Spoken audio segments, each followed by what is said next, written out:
The Kentucky sun burned hot against the cracked asphalt, waves of heat rising off the road like smoke. Inside a sleek silver Mercedes, a wealthy man sat drumming his fingers against the steering wheel, his face pinched with impatience.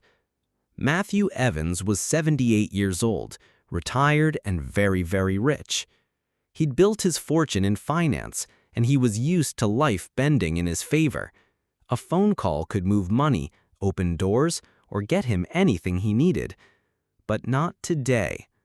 Because today, Matthew Evans was stuck, alone, in the middle of nowhere, with a flat tire. He had already tried calling for roadside assistance, but the signal bars on his phone stubbornly refused to appear. He sighed, annoyed at the inconvenience. A man like him shouldn't have to wait on the side of the road in the blazing sun. Just as frustration began to bubble in his chest, Matthew spotted movement in the distance. A boy, young, maybe 13 or 14, walked steadily down the dusty road. His sneakers were worn thin, his faded t-shirt clung to him with sweat, but his stride carried quiet determination. The boy's eyes narrowed slightly as he approached, taking in the car, the situation, and finally the man behind the wheel. He gave a polite nod. "Got a flat, sir?" he asked, his voice calm and steady. Matthew blinked. "Yes, I do. I was hoping for some help, but I can't seem to get a signal out here." The boy gave a small, confident smile. "I can help with that." Without hesitation, he crouched by the wheel, pulling tools from the trunk with practiced ease. My grandpa taught me how to change a tire last summer," he said matter-of-factly. Matthew, curious now, stepped back and watched.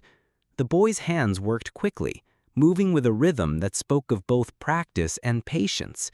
He didn't complain about the heat. He didn't stall or fumble. His focus was sharp, like he'd been doing this for years. In less than 15 minutes, the tire was fixed. The boy wiped his hands on his jeans, stood, and gave Matthew a small, satisfied nod. "All done," he said simply. Matthew reached for his wallet, pulling out a neat stack of bills. "Here, take this. I really appreciate your help." But the boy surprised him. He took a step back and shook his head politely. "Thank you, sir, but I don't need anything. Just happy to help." Matthew froze, the bills still in his hand. Nobody turned down money, especially not kids from the look of this boy's clothes. But here he was, walking away down the long stretch of road with nothing but a smile. For the first time in years, Matthew Evans felt something stir in his chest, a strange, unfamiliar humility. That night, alone in his grand estate, a mansion filled with marble floors and crystal chandeliers and silence, Matthew couldn't shake the boy's image from his mind. The confident smile, the steady hands, the refusal of money. For decades, Matthew's world had revolved around transactions. Business partners, investors, employees, everything was an exchange, a price, a deal. But this boy had given without asking for anything in return. And that unsettled him more than he cared to admit. The next morning, Matthew woke with a strange determination. He couldn't let it go. He needed to know more. Who was this boy? Where did he come from? Why did he carry himself with such dignity when clearly he didn't have much? He grabbed his keys, slid into his Mercedes, and drove back toward that same stretch of road, the place where a chance encounter had rattled his well-ordered world. He didn't know it yet, but his life and the boy's was about to change forever. The morning sun spilled across the Kentucky hills as Matthew Evans steered his Mercedes back onto the long country road. He had told himself it was curiosity, nothing more, but deep down, he knew better. The boy had unsettled him. Now, not unsettled, inspired him. In all his 78 years, Matthew had never met someone who refused money with such simple grace. He needed to see the boy again. At every gas station, diner, and corner store, Matthew asked the same question. Have you seen a boy, about 13, 14, faded t-shirt, bright eyes, name might be Elijah? Most people shook their heads. Some barely looked at him. But at a small diner with squeaky floors and the smell of biscuits in the air, an older woman finally paused, wiping her hands on her apron. Sounds like you're talking about Elijah, she said, studying Matthew carefully. That boy's always helping folks. Lives with his mama over in Harlan. Harlan, Matthew repeated softly, as if the name carried weight. Thank you. The drive to Harlan took nearly an hour, winding through the Appalachian foothills. The scenery was breathtaking. Green ridges rolling like waves, creeks glinting in the morning sun. But Matthew hardly noticed. His mind was fixed on one thing: finding Elijah. Harlan was small, the kind of town where everyone knew everyone. Matthew parked near the town square and asked again, and soon enough he was pointed to a modest house on the edge of town.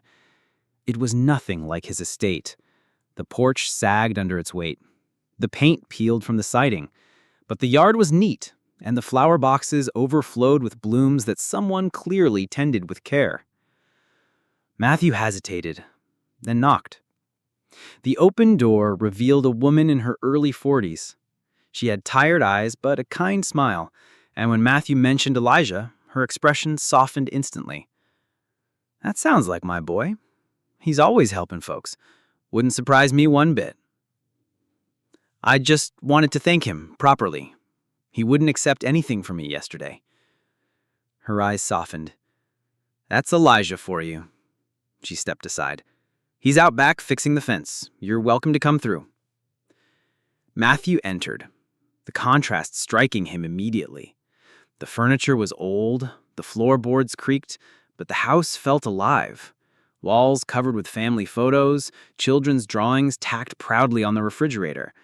There was a warmth here his mansion hadn't known in decades. Out back, Elijah was hammering nails into the fence. Sweat dripping from his brow, he looked up startled when he saw the older man. Hey, mister, what are you doing here? Matthew smiled, suddenly nervous. I came to thank you again. You helped me when I really needed it, and I couldn't stop thinking about it. Elijah shrugged, easy and genuine. It wasn't a big deal. But to Matthew, it was. More than the boy could understand. You don't realize how rare that is, Matthew. People don't usually help strangers without wanting something in return. Elijah tilted his head, puzzled. I don't see it like that. If someone needs help and I can do it, why wouldn't I? The simplicity of it struck Matthew harder than any speech he'd heard in boardrooms or banquets. From the porch, Elijah's mother called, Elijah, wash up for lunch. Then, turning to Matthew, she added with a gentle smile, Would you like to join us? It's nothing fancy, but you're welcome. For a moment, Matthew almost refused. He wasn't used to such invitations, but something in her tone left him no excuse. I'd like that. Inside, the kitchen smelled of freshly baked bread and roasted vegetables. The table was small, surrounded by mismatched chairs, but it was set with care. Matthew sat, suddenly self-conscious in his tailored suit. Yet the awkwardness faded as Elijah began to chatter about school, his friends, and his dream of becoming an engineer. His mother chimed in with stories about the community, about neighbors who looked out for one another. And Matthew listened. Really listened. He hadn't felt this warmth in years. After the meal, he turned to Elijah's mother. You've done a remarkable job raising him. He's got more heart than most people I've ever met. Her eyes glistened. Thank you. We've had our struggles, but we've learned to appreciate the small things. Matthew sat back, quiet, thoughtful. He couldn't shake the feeling that this family had given him something he hadn't even known he needed. A reminder of what truly mattered. and he knew, deep in his heart, that he couldn't just walk away. That night, back in his sprawling estate, Matthew sat alone in his study. The leather armchair creaked as he leaned back, a glass of scotch in his hand. The silence pressed in around him, broken only by the ticking of the grandfather clock in the corner. But his mind wasn't in this mansion filled with art and wealth. It was in that small house in Harlan. It was at that modest kitchen table where laughter and love had flowed so easily. And it was with a boy named Elijah, the boy who had reminded him of something he had long forgotten. For decades, Matthew had measured success in numbers, in dollars, in square footage, but none of it filled him the way that simple lunch had. None of it gave him the warmth of connection, of family, of belonging. He set his glass down, determination sparking in his chest. This family had given him a gift, and he wasn't going to leave it at that. The next morning, the calls began. Old colleagues, contractors, suppliers, people who still owed him favors. By midday, the plan was set in motion. Within a week, trucks rolled into Harlan. Workers unloaded wood, paint, tools, and materials. And standing at the curb, clipboard in hand, was Matthew Evans, directing every detail like it was the most important project of his life. Elijah and his mother stood on the porch, wide-eyed. "You didn't have to do this," his mother whispered, her voice trembling. "We've managed fine on our own." Matthew turned to her, his gaze steady. "You haven't just managed. You've thrived. But you gave me something I didn't know I was missing.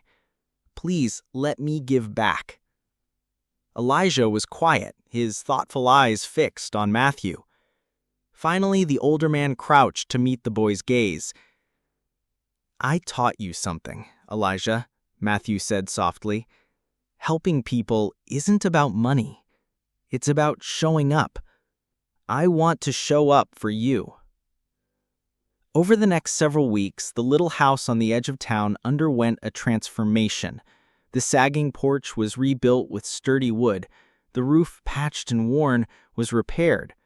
Inside, the walls were painted bright, the kitchen updated, the floors polished until they gleamed. Out back, the rusted swing set was replaced with a brand new one.